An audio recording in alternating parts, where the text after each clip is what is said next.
Halo, selamat pagi anak-anak. Pagi, Pak. Ya, gimana kabarnya? Alhamdulillah.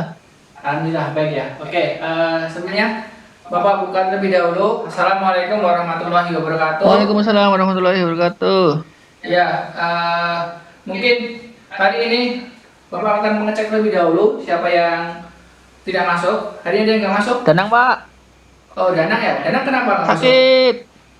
Oh, sakit. Oke, kita doakan ya semoga Danang lekas sembuh dan Amin. bisa segera mengikuti pembelajaran seperti biasanya. Amin. Amin. Nah, sebelum kita memulai pembelajaran pada pagi hari ini, anak-anak, lebih baiknya kita berdoa terlebih dahulu supaya nanti kita diberi kelancaran dan juga keberkahan ilmu. Itu. Nah, mari berdoa menurut agama dan kepercayaan masing-masing. Berdoa dipersilakan.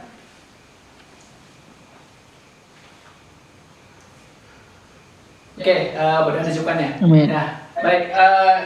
Masih ada yang ingat kemarin kita mempelajari apa? Atmosfer. Ya, betul. Kemarin kita mempelajari bagaimana fenomena atmosfer. Nah, mungkin untuk materi yang kemarin, Bapak rasa sudah cukup karena dari hasil tes setelah materi kemarin hasilnya sudah lumayan bagus. Jadi hari ini kita akan melanjutkan ke materi berikutnya, yaitu kita akan belajar tentang bagaimana air yang ada di muka bumi ini. Nah, tapi sebelumnya kalian bisa membuka terlebih dahulu buku kalian dan juga catatan. Nah, nanti kita akan belajar bersama. Gitu. Nah, Bapak mulai pertanyaan terlebih dahulu. Mungkin menurut kalian air di muka bumi ini akan habis atau enggak? Kalau iya, kenapa? Kalau enggak, kenapa? Nggak tahu, Pak. Bingung. Ya, oke. Belum ada yang tahu jawabannya ya. Ya, nggak apa-apa. Nah, sebelum menginjak ke materi, Bapak persilakan terlebih dahulu dari kalian membaca beberapa materi yang ada di buku kalian. Kurang lebih nanti 2 menit. Saya rasa cukup karena nanti hanya kalian baca sedikit saja karena nanti akan Bapak jelaskan. Ya, silakan dibaca terlebih dahulu. 2 menit kemudian. Oke, cukup ya 2 menit. Nah, baiklah. Di sini kita nanti akan belajar dan menemukan jawaban apakah air di muka bumi ini akan habis. Nah, jadi hari ini kita akan belajar tentang air, hidrologi, khususnya tentang siklus hidrologi, bagaimana air ini akan terus berputar. Nah, jadi di sini bisa kalian lihat sudah Bapak gambarkan terkait bagaimana miniatur nantinya bagaimana air itu akan terus mengalami siklus atau berputar. Nah, di sini mungkin kalian sudah membaca ya bahwasanya pada siklus hidrologi itu terdapat beberapa proses.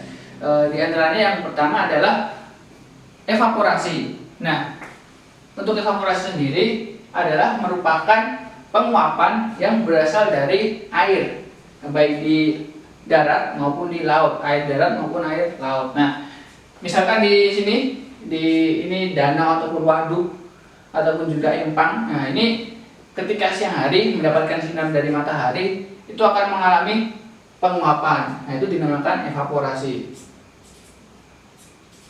Nah, di laut juga akan mengalami evaporasi atau penguapan dari sinar matahari tersebut.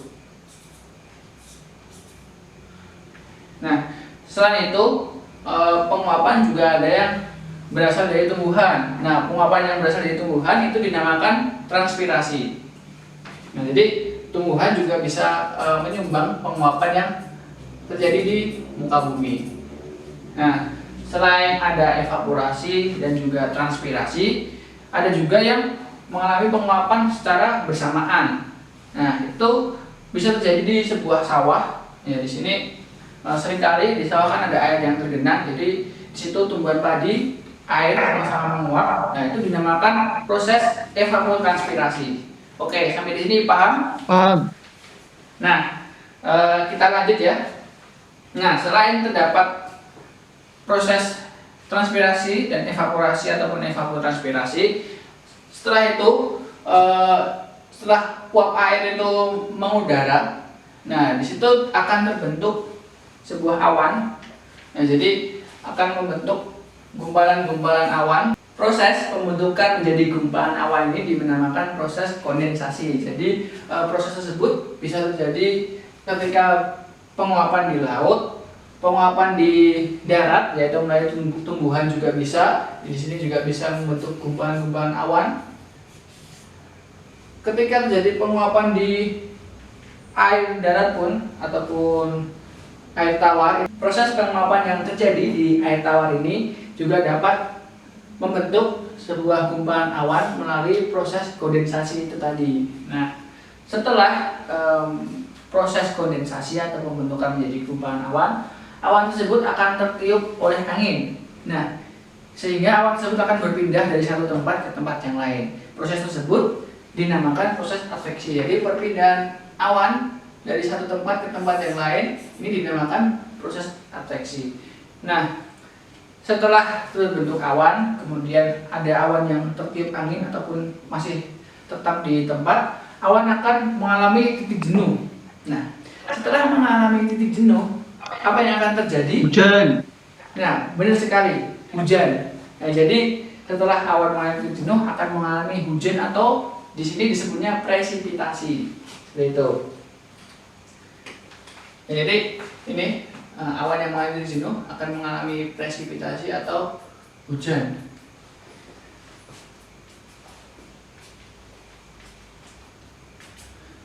Oke, nah dari air hujan itu tadi akan turun kembali ke muka bumi. Nah, ada yang turun langsung di laut ataupun ada yang juga turun di darat. Nah, setelah air hujan tadi turun di darat, nah maka air tersebut akan masuk ke dalam pori-pori tanah, ya, sehingga di sini air akan meresap ke pori-pori tanah yang ada di muka bumi. Itu dinamakan proses infiltrasi. Ya. Oke, ya, selain tadi air presipitasi atau air hujan yang turun ke permukaan bumi masuk ke dalam tanah dinamakan proses infiltrasi.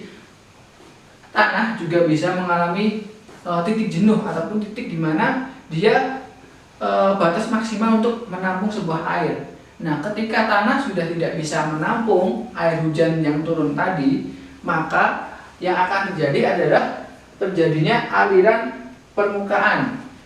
Air tersebut akan mengalir di permukaan tanah. Entah dimanapun air hujan tadi turun dan mengalami proses kejenuhan tanahnya.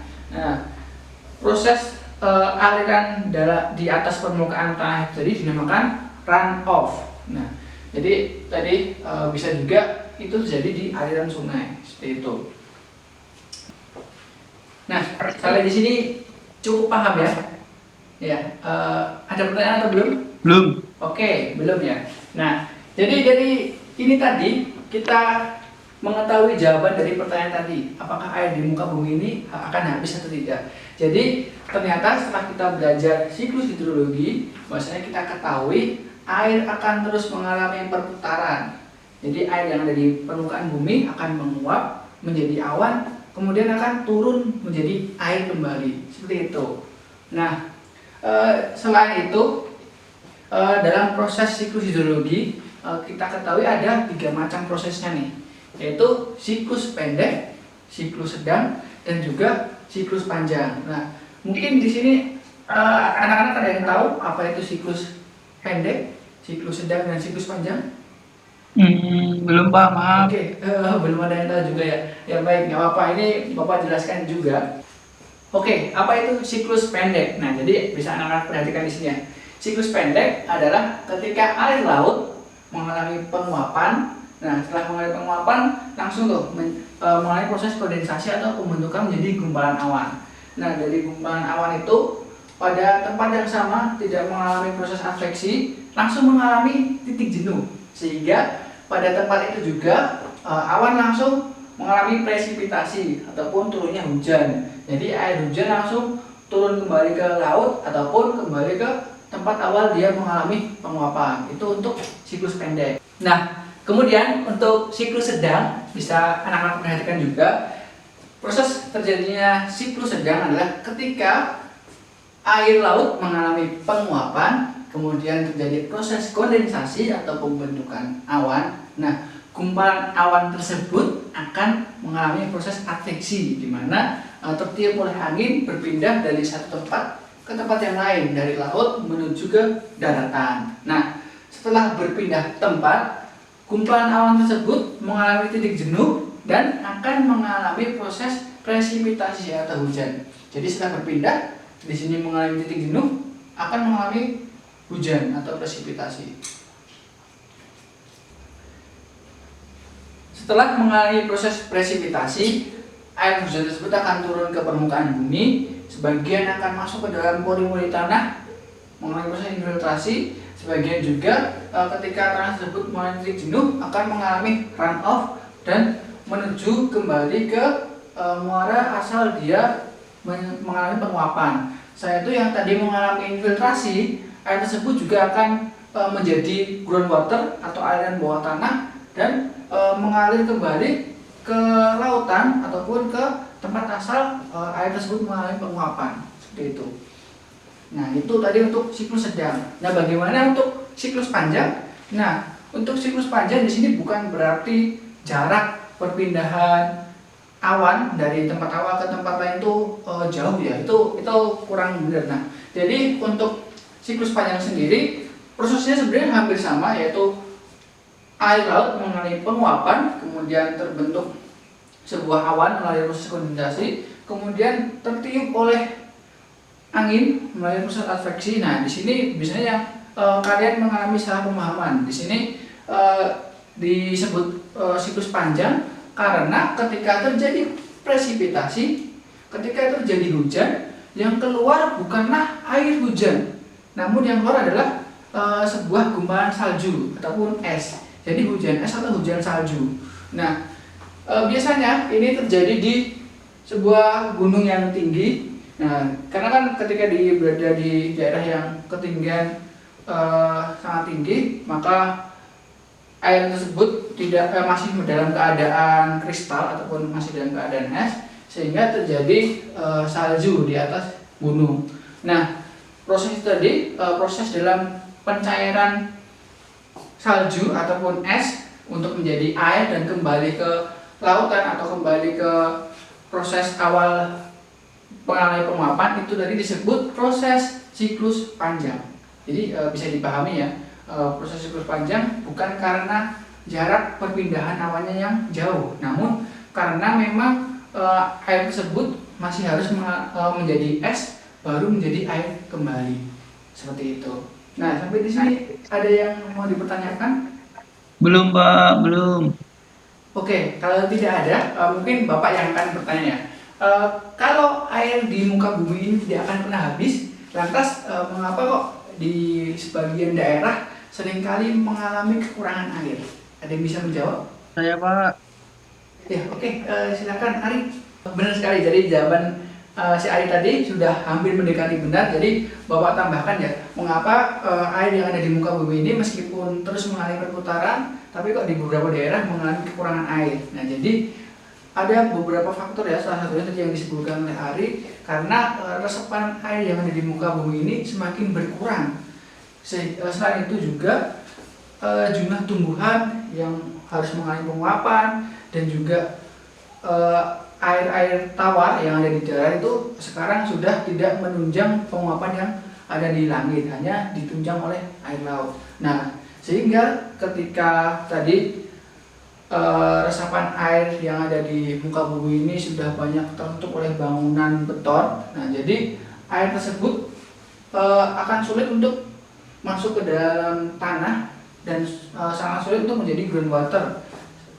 Air tersebut akan sulit untuk disimpan oleh tanah untuk cadangan yang akan datang. Jadi seperti itu jawaban kenapa air di muka bumi ini meskipun tidak akan pernah habis, namun sekarang sering mengalami pengurangan. Nah, mungkin itu tadi ya materi mengenai siklus hidrologi. Nah, untuk materi hari ini cukup sekian. Nah, jadi tadi sudah dapat kita simpulkan bahwa air yang ada di muka bumi tidak akan pernah habis karena mengalami perputaran ataupun mengalami siklus. Dimana kita tahu dalam proses siklus tadi terdapat proses evaporasi, evapotranspirasi ataupun transpirasi, kemudian mengalami pembentukan awan yang disebut kondensasi, ada juga yang mengalami perpindahan awan disebut proses adveksi, kemudian terjadi presipitasi. Nah, setelah presipitasi ada proses runoff dan juga proses infiltrasi, di mana setelah proses infiltrasi ada groundwater atau air bawah tanah.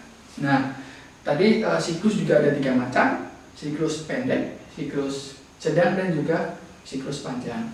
Nah, mungkin itu untuk pertemuan yang akan datang. Mungkin anak-anak bisa membuat rangkuman terhadap materi pada pagi hari ini. Nah, rangkuman itu tadi minggu depan akan dipaparkan oleh perwakilan yang nanti akan Bapak tunjuk acak. Nah, jadi kalian semua membuat seperti itu. Mungkin itu dari Bapak materi pada pagi hari ini. Semoga dapat bermanfaat bagi kalian semua, dan juga dari sini kita juga tahu bahwasanya kita perlu menjaga supaya perputaran air ataupun siklus hidrologi ini tetap berjalan secara normal seperti itu, melalui kecintaan kita terhadap lingkungan sekitar. Itu yang dapat Bapak sampaikan. Kurang lebihnya mohon maaf. Sebelum kita akhiri, kita bisa berdoa terlebih dahulu. Berdoa dipersilahkan. Oke, berdoa dicukupkan. Jangan lupa ya, si Danang juga dikasih tahu tugasnya. Oke, dari Bapak sekian. Wassalamualaikum warahmatullahi wabarakatuh. Proses